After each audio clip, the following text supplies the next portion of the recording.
नमस्कार जी। कहानियाँ यादों की में आपका स्वागत है।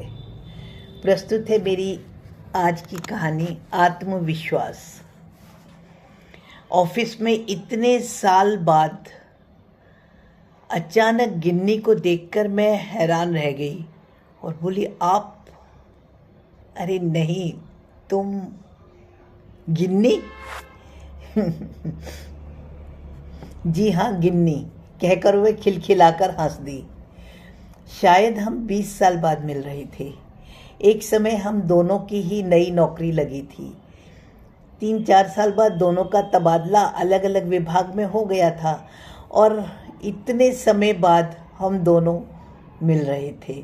लंबे घुंघराले बालों वाली, चुप सी रहने वाली, शर्मीली सी गिन्नी अक्सर अपने काम से काम रखती थी। उसके गोरे गोरे माथे पर लाल सी बिंदी अलग ही लगती थी। आज छोटे छोटे बॉय कट हेयर, बेहद मोटी और सूना माथा लिए गिन्नी को तो पहचानना भी मुश्किल हो रहा था।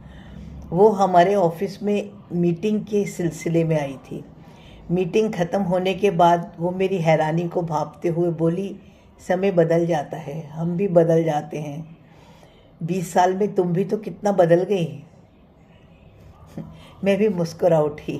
उसने कहा, अब मैं दिल्ली नहीं रहती, मैं भी नोएडा में ही फ्लैट ले लिया है और अब मैं अपनी गाड़ी से ही ऑफिस आती जाती हूँ। चल, दोनों साथ ही चलते हैं। जी हाँ, मैं रोज़ाना नोएडा से ही दिल्ली आया जाया करती थी। रास्ते में चलते चलते उसने अपनी कहानी सुनाई कि 4 साल पहले एक्सीडेंट में उसके पति की मृत्यु हो गई थी। तब उसका बेटा विदेश में स्कॉलरशिप लेकर पढ़ने के लिए गया हुआ था।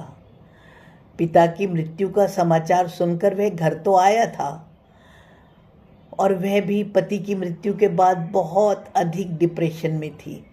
उसने सोच लिया था कि अब वह भी वॉलंटरी रिटायरमेंट ले लेगी।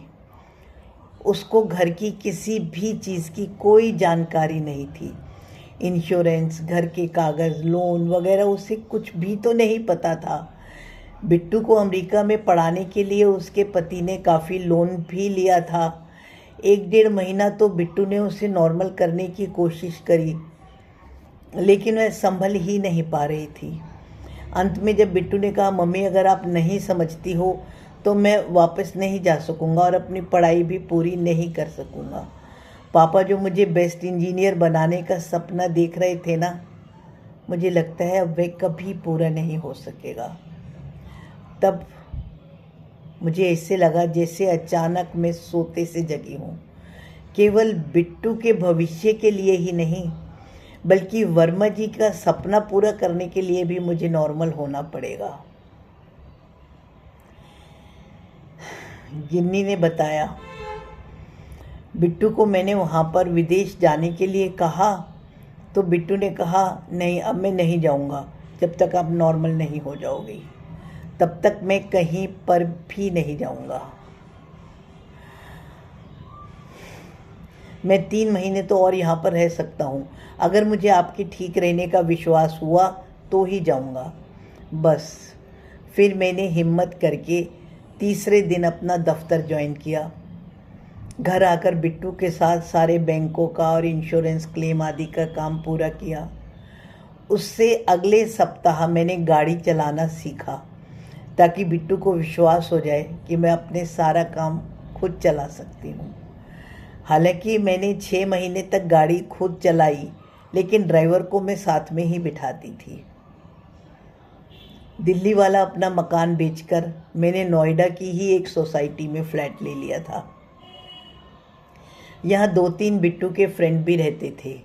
सोसाइटी का फ्लैट होने के कारण यह जगह सेफ भी थी।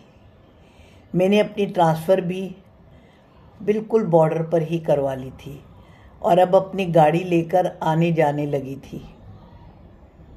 बिट्टू अमेरिका में ही एक एमएनसी में काम कर रहा है। एक बार तो मैं भी अकेली ही उसके पास घूमकर आ चुकी हूँ। गिन्नी ने बताया। प्रोजेक्ट के सिलसिले में बेटा भी कई बार इंडिया आ चुका है और 4 साल बाद तो शायद वो परमानेंट आ भी जाए। मेरे घर के अंदर लगे कैमरे से मेरा बेटा दूर रहकर भी मेरी पूरी निगरानी करता है। वहाँ से ही वो हमारे बहुत सारे बिल भी खुद ही पे कर देता है। और इस सोसाइटी में लगभग मुझे सभी जानते हैं और मेरा बहुत ख्याल भी रखते हैं।